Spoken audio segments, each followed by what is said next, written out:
O Fantástico mostra agora quem são alguns dos protagonistas das cenas que chocaram o país e já fazem parte da Galeria da Desonra Nacional, com destaque para radicais com passado bastante comprometido. Agora com vocês, alguns dos envolvidos nos ataques de domingo passado. Quem são essas pessoas que pareciam protagonizar um espetáculo de terror? Que se exibiram com ódio, violência e deboche. Nossa equipe analisou imagens, cruzou informações e conseguiu traçar os perfis de alguns desses extremistas. Cadeira do Xandão agora é do irmão Fábio. E já era. Eu posso te mandar essa cadeira do Xandão. Este é Fábio Alexandre de Oliveira, mecânico chamado de Irmão Fábio nos ataques. Tem 43 anos, vive em Penápolis, interior de São Paulo. Cadeira do Xandão agora é do irmão. Quem está gravando é o amigo Erlon Ferriti, funcionário da prefeitura da cidade. Nesta foto de 2021, ele desfrutava das férias em Alagoas. Numa viagem bem diferente, agora em Brasília, nesses vídeos do domingo passado, Erlon celebra a invasão do Congresso. Dima, subir uma rampa. Agora vai lá pro Supremo meter fuga com essa graça. Erlon destruiu os bustos de nomes importantes da justiça brasileira, como Vitor Nunes Leal e Pedro Lessa. Olha por tudo aí, ó. Quebramos tudo. Estamos quebrando tudo essa p. Ó, tomamos tudo. Só como horror mesmo. Era para todo mundo ver em tempo real. As imagens foram feitas pelos próprios extremistas e publicadas em suas redes sociais. Ou seja, produziram provas contra eles mesmos. Poderão responder por tentativa de golpe de Estado.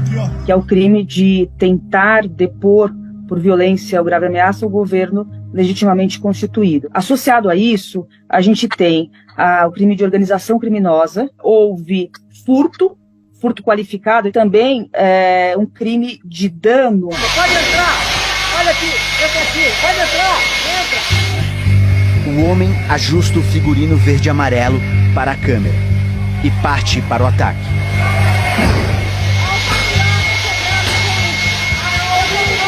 Quando a cena acaba, ele agradece. No elenco desta apresentação lamentável e violenta está Nelson Eufrosino, comerciante de 62 anos de Ourinhos, no interior de São Paulo.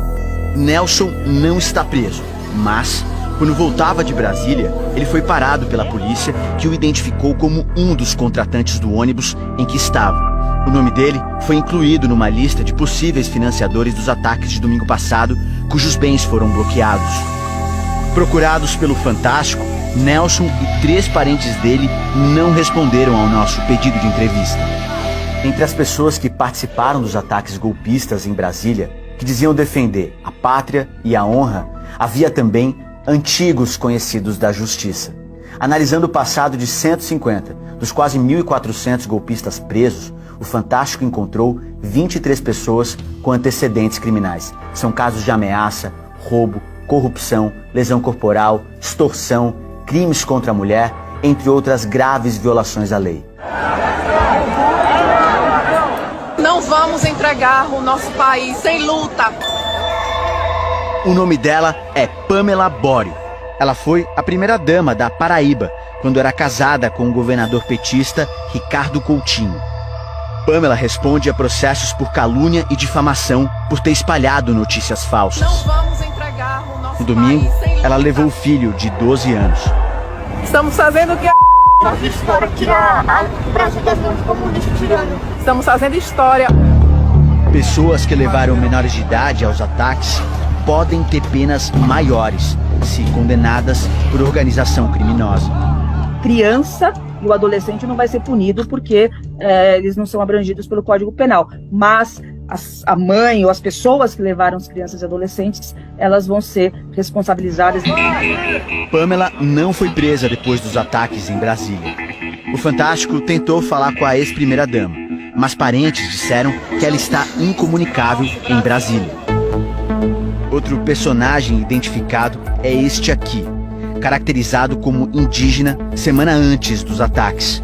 O nome, José Alfonso, de 54 anos, corretor de seguros em Ponta Porã, no Mato Grosso do Sul. Conversamos com a mulher dele, que afirmou: José não faz parte de nenhum povo originário. Ele estava acampado com apoiadores do ex-presidente Jair Bolsonaro em frente ao quartel-general do Exército em Brasília. Agora é um culto no movimento aqui de Brasília. José Alfonso foi preso por participar dos atos de domingo. A advogada dele disse que não estava autorizada pela família a falar com a imprensa. Não é a primeira vez que José Alfonso vai para a cadeia. Entre setembro de 2021 e janeiro de 2022, ele ficou preso por evasão de divisas, lavagem de dinheiro e organização criminosa.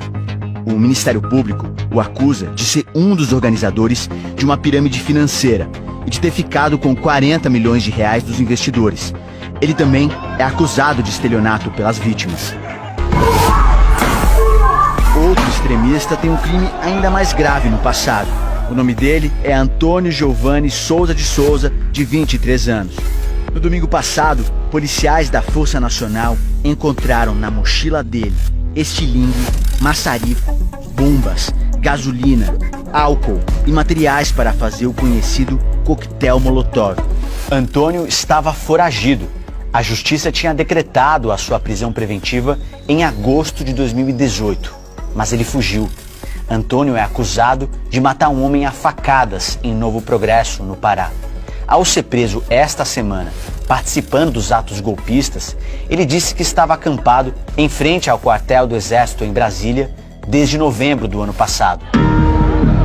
Na segunda-feira, apoiadores de Jair Bolsonaro foram retirados do quartel. Nesse enredo com personagens de passado clandestino, criminoso,